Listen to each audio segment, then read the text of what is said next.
Chers amis, je vous propose de nous intéresser aujourd'hui à la prière de la collecte, à la lecture de l'épître et au chant du graduel. La prière de la collecte est propre à chaque dimanche, à chaque fête et en ce temps de carême, à chaque jour. Répétée tout au long de la journée à différentes heures de l'office divin, elle est dite dans la liturgie de la messe juste après le Gloria. Le prêtre invite les fidèles à s'unir à sa prière en disant le Dominus vobiscum, puis tourné vers l'autel et les bras étendus, il prononce l'oraison collecte. Dans cette prière, le prêtre porte la prière de toute l'Église. Il rassemble les prières de chaque fidèle et les réunit en une seule qu'il porte vers le Père. Rassembler, réunir, c'est bien le sens du mot collecte qui vient du latin colligere. Le prêtre tient alors les bras étendus vers le ciel. C'est le signe par excellence de la prière. Comme un enfant qui implore le secours de son père, comme Moïse soutenant le combat du peuple d'Israël, comme surtout le Christ en croix intercédant pour le salut de tous les hommes. Oui, à travers le prêtre, c'est le Christ, unique médiateur, qui intercède pour nous auprès du Père. À quelques exceptions près, les collectes sont adressées au Père, par le Fils, dans le Saint-Esprit. Père Dominum Nostrum Iesum Christum, par Jésus le Christ notre Seigneur. C'est par le Christ, notre avocat auprès du Père, que nous demandons à Dieu sa grâce.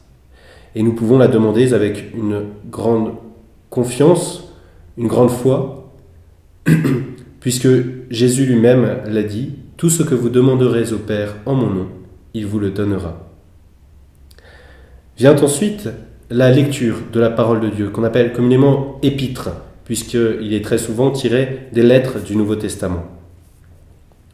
C'est une pratique très ancienne de lire la parole de Dieu dans la liturgie, qui remonte aux origines juives de la liturgie, et nous voyons d'ailleurs Jésus lui-même, dans l'évangile de Saint Luc, dans la synagogue de Nazareth, un jour de sabbat, se lever pour faire la lecture. Au premier dimanche de carême, nous avons entendu le Christ répondre au tentateur « L'homme ne se nourrit pas seulement de pain, mais de toute parole qui sort de la bouche de Dieu », citant ainsi le livre du Deutéronome. Dieu nous donne en nourriture sa parole. Et c'est pourquoi la liturgie nous propose à chaque messe une lecture de l'Ancien ou du Nouveau Testament. Le Concile Vatican II parle ainsi des deux tables de la parole de Dieu, la table de l'Eucharistie, bien sûr, et le Concile Vatican II parle des deux tables de la liturgie de la messe, la table de la parole de Dieu et la table de l'Eucharistie. Rien de nouveau, le livre de l'Imitation, déjà, parlait des deux tables, placées dans les trésors de l'Église. L'une est la table de l'autel sacré, sur lequel repose le corps précieux de Jésus-Christ.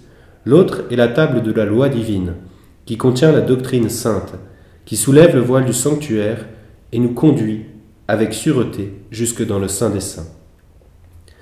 Ainsi, bien avant la communion sacramentelle, nous pouvons déjà nous unir au Christ par la mendication de sa parole.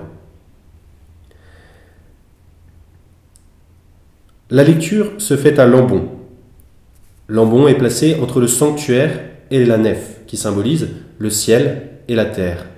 Cela nous rappelle le mystère de l'incarnation. Le ciel descend sur la terre. Le Verbe s'est fait chair. Pendant le temps de la lecture, les fidèles sont assis. C'est l'attitude de l'écoute, c'est l'attitude des disciples qui écoutent l'enseignement du Maître, l'attitude de Marie-Madeleine aux pieds de Jésus. À propos de l'écoute, je vais laisser la parole au pape François qui nous disait le 31 janvier « Les pages de la Bible cessent d'être un écrit pour devenir parole vivante prononcée par Dieu. C'est Dieu qui, à travers la personne qui lit, nous parle et nous interpelle, nous qui écoutons dans la foi. L'Esprit qui a parlé par les prophètes et qui a inspiré les auteurs sacrés fait en sorte que la parole de Dieu opère vraiment dans les cœurs ce qu'elle fait résonner aux oreilles. Il est donc nécessaire non seulement d'écouter avec nos deux oreilles, mais aussi d'ouvrir notre cœur pour recevoir cette parole. Et le pape continue, pour écouter la parole de Dieu, il faut aussi avoir le cœur ouvert, pour recevoir la parole dans son cœur. Dieu parle et nous nous mettons à son écoute, pour ensuite mettre en pratique ce que nous avons écouté. C'est très important d'écouter, insiste le pape. Parfois, Peut-être ne comprenons-nous pas bien pourquoi il y a certaines lectures un peu difficiles. Mais Dieu nous parle tout autant d'une autre manière. Il faut rester en silence et écouter la parole de Dieu. N'oubliez pas ceci, à la messe, quand commencent les lectures, nous écoutons la parole de Dieu. La parole de Dieu nous est donnée, bien sûr, dans les lectures, elle nous est aussi donnée dans le graduel, qui tire son nom des marches de Lambon, depuis lesquelles il était chanté. Dans le graduel, nous recevons des versets de l'Écriture, souvent des psaumes, et la beauté du chant grégorien doit nous aider à intérioriser cette parole. Chers amis, en ce temps de carême, je vous invite à profiter de la richesse textuelle que nous donne la liturgie. En ce temps de jeûne, puissions-nous véritablement nous nourrir des mets variés et divers que la liturgie nous propose. En effet, comment pourrions-nous affronter notre pèlerinage terrestre avec ses fatigues et ses épreuves sans être régulièrement nourris et éclairés par la parole de Dieu qui résonne dans la liturgie? Voilà la question par laquelle terminait notre Saint-Père.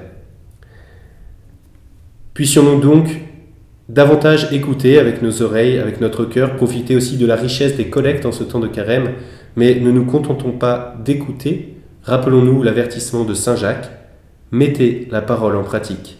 Ne vous contentez pas de l'écouter, ce serait vous faire illusion. Que Dieu vous bénisse.